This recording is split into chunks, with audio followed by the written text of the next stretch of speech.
During this pandemic, schools have struggled to keep a steady learning model. As a student, this has been very hard. Here are some challenges from a teacher's perspective. Currently, I am teaching in a hybrid model. We're currently doing a hybrid, but most recently we've been moved to all remote. So I'm currently teaching in a fully remote model. Well, I'm a preschool teacher, so I'm really hands-on with the kids a lot, and we're trying to keep our distance as much as we can.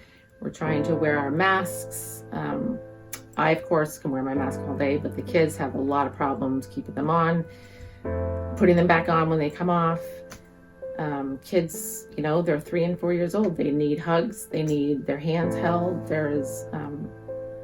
It's really difficult. So the hardest part about teaching in COVID right now is the fact that there's just no way to make a good connection with students. I have 9 ninth graders who have never met before, and trying to form some sort of connection with them that feels genuine and warm is very challenging, because you can't get close to them. And then also just being able to see what they're seeing and being able to help them. One of the hardest aspects of teaching in the hybrid model for me has been just really trying to connect with kids and building relationships with kids in my classroom.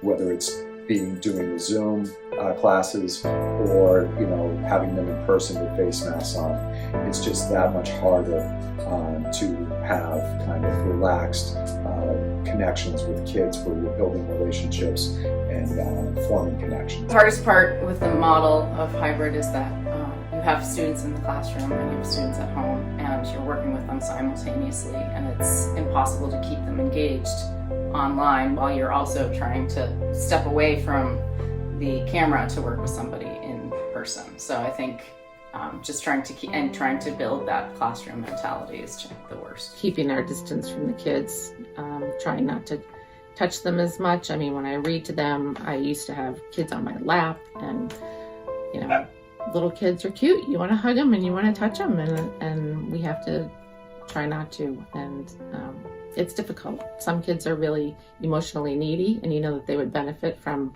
more of it, and we just try to keep it to a minimum. I think the hardest part for me is not being able to see the students every day. Like, making connections with students is one of the things that I find most important.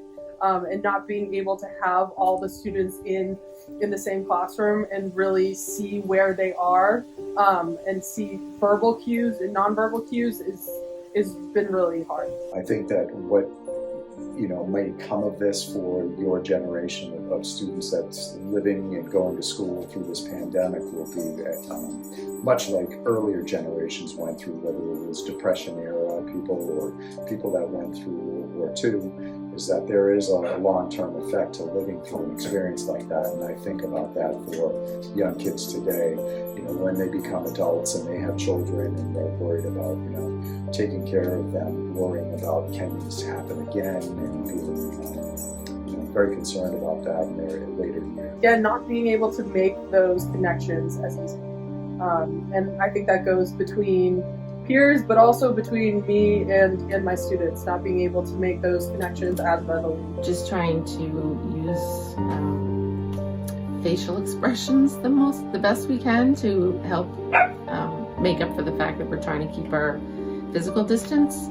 But even that's difficult because we have to wear our masks. I think the biggest thing I'm doing to try to improve teaching is to just work with students to have them lower their expectations in terms of what they're going to get out of this year and what they're thinking that they're going to have to get all A's and learn all this content.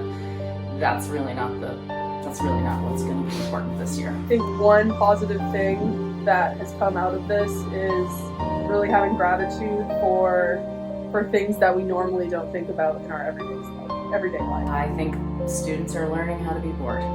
They're learning what to do with themselves when they're bored. I think they're learning how to be flexible. They're learning how to deal with unexpected challenges, how to be self-reliant, because they can't just sit in a class and have somebody come help them. They have to speak up, and they have to approach teachers if they're typically not comfortable, they have to do that. I guess if there's a silver lining or an upside to all that we're going through right now, I think it's given students and teachers appreciation for a lot of things we took for granted. You know, just a regular school day right now, we're all kind of yearning for, and looking back at, you know, the way things were and how much, you know, how much gratitude we would have to be able to get back to that. But also, you know, how important connections are, connections to friends, connections to family, connections to students and teachers. You know, has really raised, I think, a level of awareness amongst all of us and students, how important all that is. And so when we're able to get back to normal again, I think that that will be something that we all take with us